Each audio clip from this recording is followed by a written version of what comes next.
All right, so here we go. First, we're going to make the pork chops kind of juicy.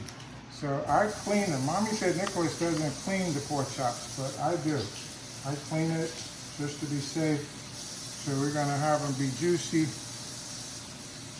And that helps the flour to stick.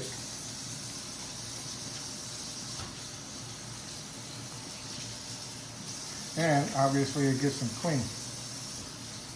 Now Ramon, pay attention to this, boy, because I ain't making no mess. This is a mess-free project.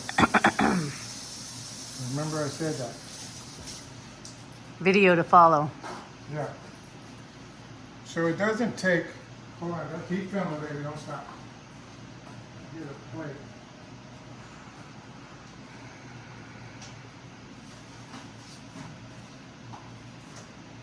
I'm going to use a bigger paper plate to season them.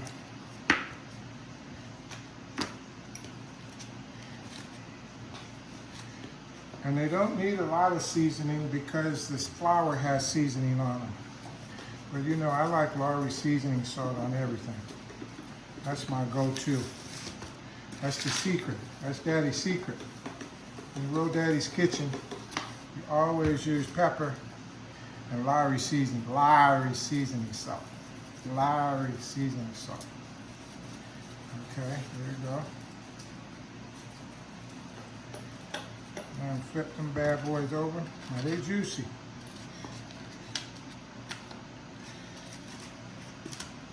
Okay, a little more Lawry seasoning salt. No mass cooking. Pay attention. And also, I got the pork chops that still has some fat on the edges on purpose, because they had some that didn't have fat on it. But I like the fat on the edge because I like that fried, fatty stuff. It's kind of flavorful. All right. So we're going to use this one, the Dixie Fry. So there's not much left, but it's just enough to mix with this flour. And once you use this, you toss it. You don't save this to use it another batch. My mom used to, my folks in Chicago would save flour and use it for another batch. I don't do that. Only time you do that is if you leave it in the refrigerator. Well, there you go. Spoken from your mama. So we can put these away because we clean up as we go along. You know, I'm all about cleaning up as I go along. Have a little drink. Oh my God.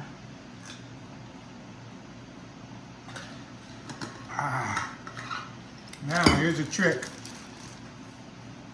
You spray a little bit of this on here so it doesn't stick. That's all you need. But we may need to spray some on the chops when we turn them over. So mix this up. So between the seasoning that's on the chops and this, it's going to be seasoned really nice. I only put in one at a time. I learned my lesson with that.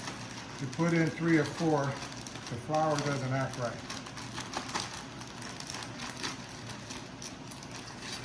You can also use those little grocery bags, the little plastic bags to do it with, if you don't want to waste a bunch of these. But Mommy bought a bunch of these Ziploc bags. So they're the best thing to use, but you could use a little plastic grocery bag, double it up, and it's bigger, and it works just fine to mix these.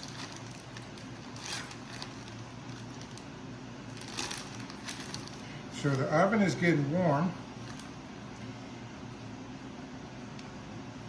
Air fryer is getting warm. Some places they have you put egg, little batter with egg, and you dip it in the egg before you dip it in the flour. And that helps the flour to stick to the pork chop better. But I don't think that's necessary, so I don't do that. Take that, put it right here. Try to line them up so they're not touching each other as little as possible.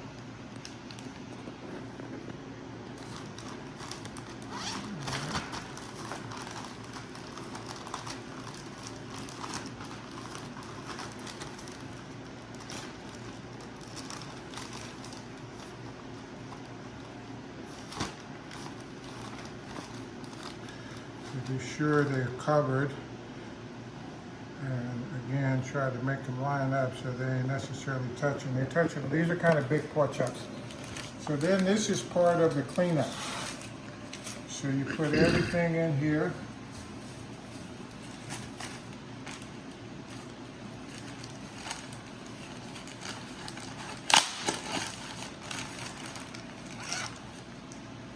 Wash your paws.